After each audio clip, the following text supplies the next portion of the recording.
साधु साधु। नमो तस् भगवतो अरहतो सम्मा सम्बुद्धस्स। नमो तस् भगवतो अरहतो सम्मा सम्बुद्धस्स।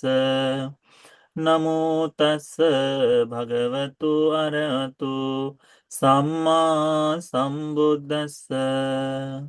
साधु साधु साधु।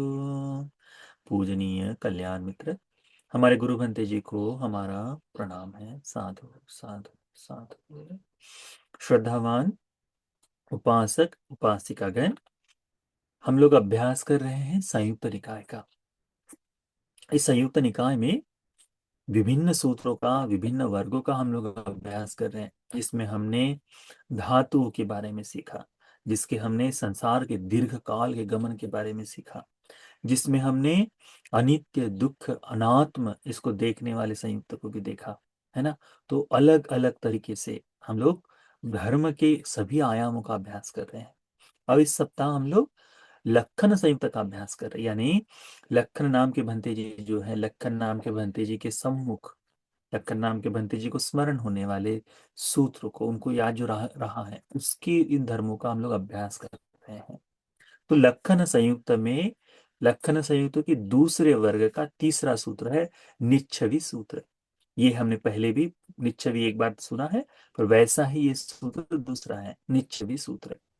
ये सूत्र भी इसी प्रकार से आरंभ होता है कि भगवान बुद्ध जी राजगृह में वेलुवन में विराजमान थे, और उसी समय गिज्जकूट पर्वत पर मुगलायन भंते जी, महामुगलायन भंते जी तथा लक्कन भंते जी निवास कर रहे थे।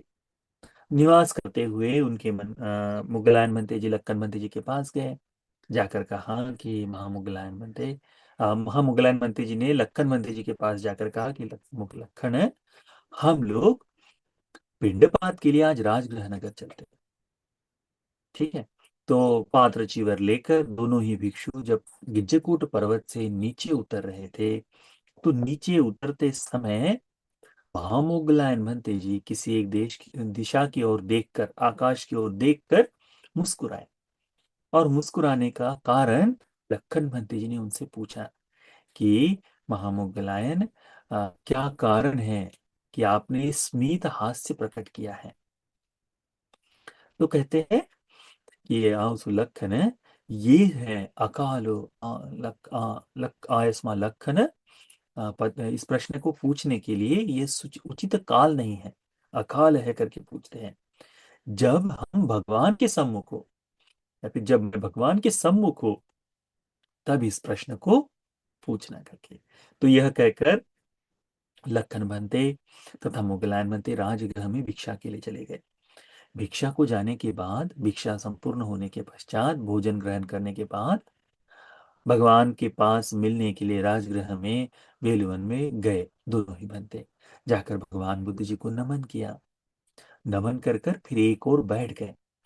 एक और बैठे हुए लक्कन बनते जी ने मुगलायन बनते जी को पुनः वो बात पूछी कि बंटे मुगलायन, जब हम प्रातः उतर रहे थे, है ना, सुबह हम लोग जब गिज्जकूट पर्वत से उतर रहे थे, तब आपने किसी एक दिशा को देखकर मुस्कुराया था। तो इसके पीछे का कारण क्या है? ठीक है। तो इसका मतलब ये जो सूत्र पढ़ रहे हैं, ये सूत्र सारे ही एक के बाद आज ये देखा, कल ये देखा, परसों ये देखा, ऐसे नहीं है। ये सूत्र ऐसा नहीं है जैसे आज देखा फिर अगले महीने कुछ देखा होगा, है ना, फिर उसके 2 महीने बाद फिर देखा होगा। परंतु लक्कन बंती जी का जीवन जो है, मुगलायन बंती जी का जीवन, इस जीवन काल में घटित घटनाएं हैं। परंतु संयुक्त निकाय यानी एक समान भाव से आने वाली सारी देशनाओं का समूह, छोटे छोटे सूत्रों का समूह है। इसीलिए लक्कन संयुक्त में लक्कन बंते जी के साथ जितनी घटनाएं घटित हुई है, या फिर आश्चर्य अद्भुत धर्म जो लक्कन बंते जी को याद रहे, उन्होंने जो जाने, वे सूत्र है। तो ऐसा मत समझिएगा कि नहीं, कल भी तो भंते जी ने यही बताया, तो लक्कन भंते जी तो रोज ही कुछ ना कुछ पूछते हैं, ऐसा नहीं। इस बात का आप उपासकों को ज्ञान ध्यान होना चाहिए कि ये सूत्र प्रतिदिन के अनुसार नहीं उपदेशित। ये जो सूत्र है उस समय लक्ष्मण महंत जी के जीवन में आए, पर जब संगीति हुई तब इन सूत्रों को एक साथ में जोड़ा गया। नहीं तो अरे कल भी लक्कन नंदे जी ने ये पूछा, एक ही दिन सब पूछ लेना चाहिए था करके। ऐसा नहीं है। मुझे लगता है कई बार आप जब सुनते हैं ना, आप कि रोज ही लक्कन बनते जी ये प्रश्न पूछ रहे हैं, ऐसा नहीं है। तो आज जैसे आज पूछ लिया, फिर एक महीने बाद फिर लक्कन मंत्री जी के साथ उतर रहे हैं, तो फिर एक महीने बाद देखा, फिर इस साल नहीं फिर अगले साल देखा। तो ऐसे ये 2 साल 7 5 6 साल के भीतर में घटित घटनाएं हैं। तो लक्कन मंत्री जी ने जाकर जब दूसरी तरफ बताया होगा, अनेकों को याद दिलाया होगा कि मेरे साथ तो ऐसी घटना घटी है, भिक्षुओं को याद दिलाया, आनंद मंत्री जी को पता चला, तब जाकर प्रथम संगीति में इन सूत्रों को, ये तो लक्कन मंत्री जी घटित घटनाएं हैं करके इसको होगा। कई बार होता है ना कि कोई एक व्यक्ति अपने जीवन में घटित घटना का स्टेटमेंट देता है कि अच्छा ये ऐसा ऐसा है, तो वो घटना उसी के नाम से फेमस हो जाती है।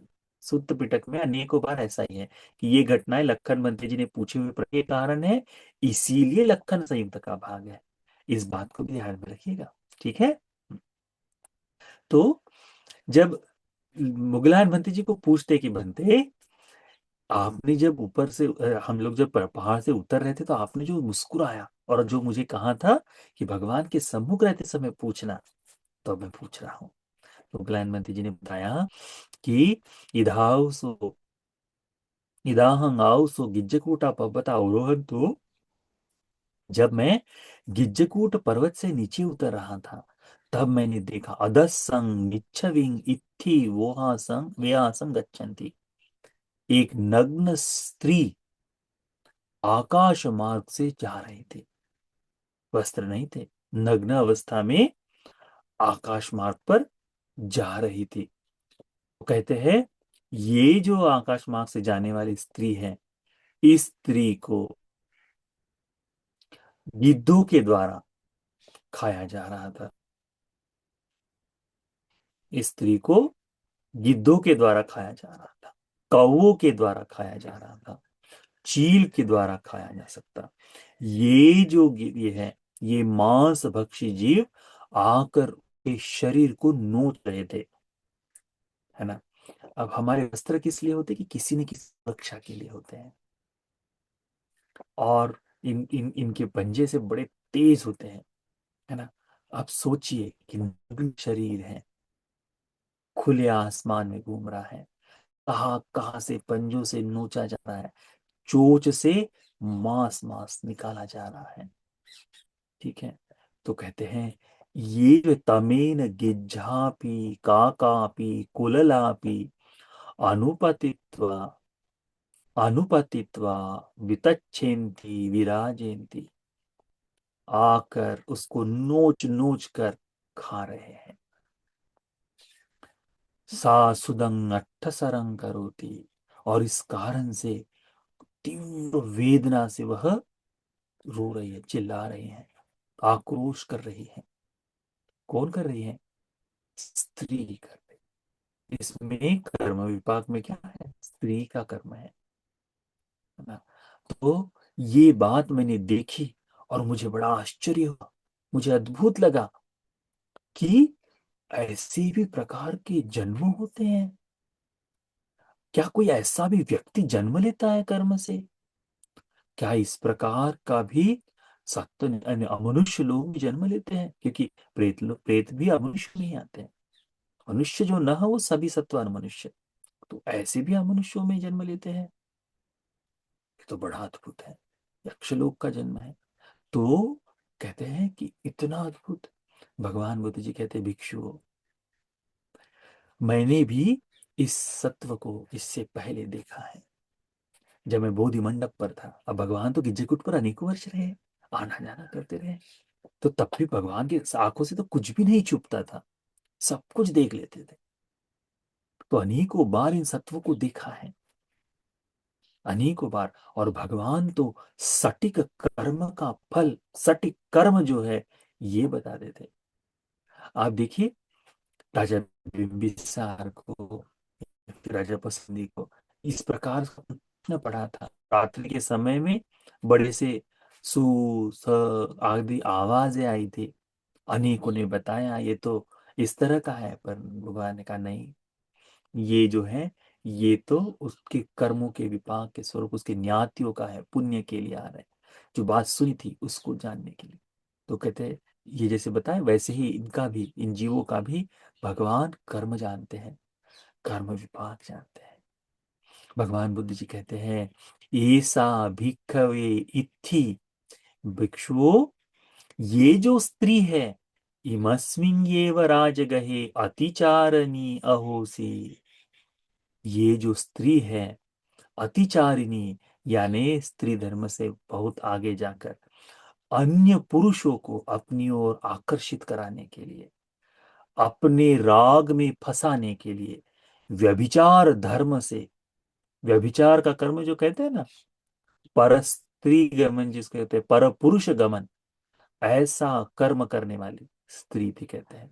एक पुरुष ने, दो पुरुष ने, अनेकों पुरुषों को फंसाकर अनेकों पुरुषों के साथ देह व्यापार की तरह जीवन जीने वाली स्त्री थी।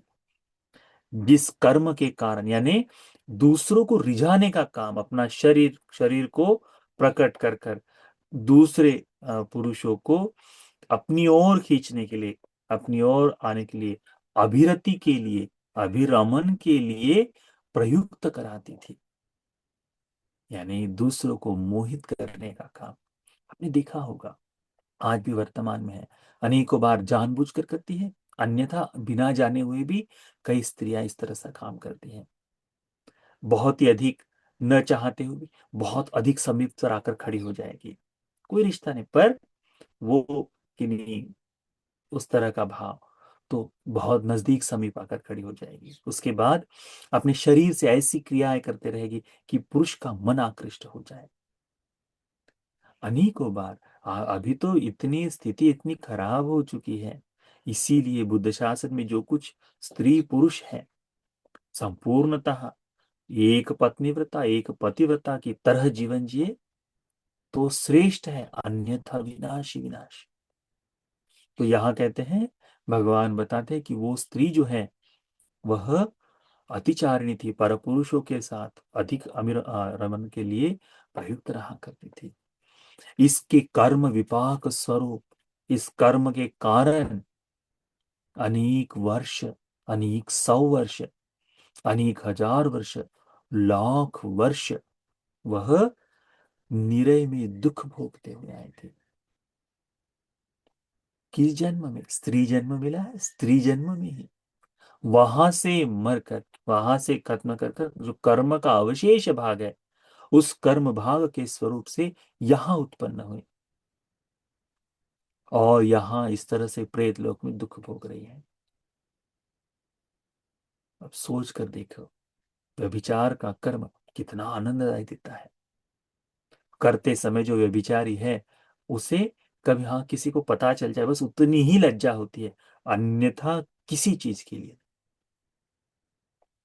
तो ऐसा कर्म करते समय अंश मात्र भी, छोटे समय के लिए भी हम नहीं सोचते कि अरे इस कर्म का विपाक मुझे भोगना पड़ेगा करके। अभी वर्तमान में जिस तरह से सुनने को आता है, पुरुषों का तो है ही है, स्त्रियों के बारे में भी इस तरह से सुनने आता है। हाँ, उसके तो दो बॉयफ्रेंड है, तीन है, चार है, सबसे संबंध है उसके, सुनने में आता है ऐसा। क्या है ये क्या है? ये व्यभिचार है। अपना पति है, पति के अलावा भी उसके दो तीन लोग हैं। क्या है ये? चोरी से छुपके से मिल के जाना, किसी तरह से इस तरह से अपने आप को जीवन, काम का नाम बताकर कहीं और जा रहे हैं। क्या है ये? व्यभिचार ही है। इसका जब विपाक आएगा, ये जब कर्म भोगेंगे, तो अपने थोड़े से लाभ के लिए इस पुति का, यानी नष्ट होने वाले कचरे से, गंदगी से भरे हुए शरीर के लिए, पुति का मतलब होता है सड़ने वाला शरीर, ऐसे शरीर के आस्वाद के लिए अपने जिन जन्मों तक कर्मों, वर्षों तक जो कर्म विपाक दे, क्यों उसकी इच्छा करे? है ना? इसीलिए हमने समझ लेना चाहिए पुरुषों के बारे में भी निविच्छ सूत्र आया था, उसमें भी इसी प्रकार से बताया था। इसमें किसी जाति का, इसमें किसी व्यक्ति का, इसमें किसी पुरुष और स्त्री का भेद है क्या कर्म के लिए? कर्म के लिए उसका कोई भेद नहीं। कर्म का विधान सबके लिए समान है। जैसा कर्म, जैसी चेतना का कर्म, वैसा विपाक। और बहुतांश समय ये कटुक दुखित विपाक ही है। इसीलिए समझना चाहिए। भगवान कहते हैं, ये सा भिक्खवे इत्थिमस्मिन् एव राजगहे अतिचारणीय होसी।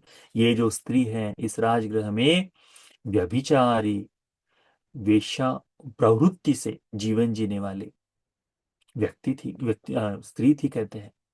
उसी कर्म विपाक स्वरूप यह प्रेतलोक में भी जन्म लिया है। निरय में तो दुख होगा, प्रेतलोक में भी जन्म लेकर निर्वस्त्र स्त्री स्वरूप से इन चील द्वारा, कौवों द्वारा, ये वास्तव में चील कौवे नहीं है, ये भी उस कर्म का विपाक देने के लिए, कर्म का विपाक देने के लिए उत्पन्न हुए जीव है।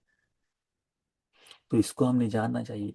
भगवान बुद्ध जी का ज्ञान बड़ा अपरिमित है, अद्भुत है। हमको उसको समझना चाहिए। तो ये जो सूत्र है निच्छवी सूत्र, ये सूत्र हमें इस व्यभिचार धर्म को समझने के लिए, कर्म कर्म कर पर के लिए विपाक को समझने के लिए, अकुशल कर्म से दूर होकर धर्म के मार्ग पर चलने के लिए उपकारक सूत्र हो जाए। साथ साथ साथ। सा-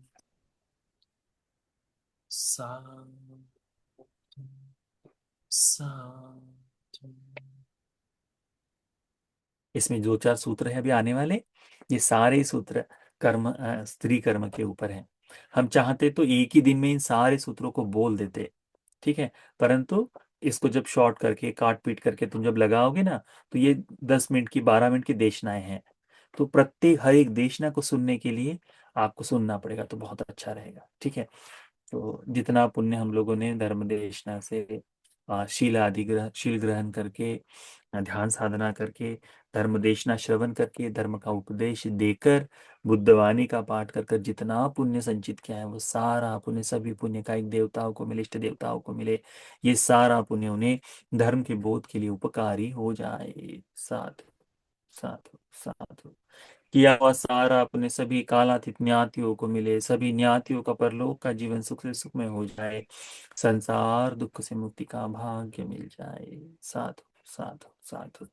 किया हुआ सारा पुण्य अनु करेंगे पूजनीय कल्याण मित्र गुरु भंते जी को। गुरु भंते जी निदुखी हो जाए, निरोगी हो जाए, सुखी हो जाए। उसी प्रकार से आश्रम में रहने वाले, देश में रहने वाले, दुनिया में रहने वाले सभी पूजनीय भिक्षु को, भिक्षुनियों को ये सारा पुण्य मिले। ये सारा पुण्य उन्हें भी धर्म को बोध करने के लिए उपकारी हो जाए। साधु साधु साधु।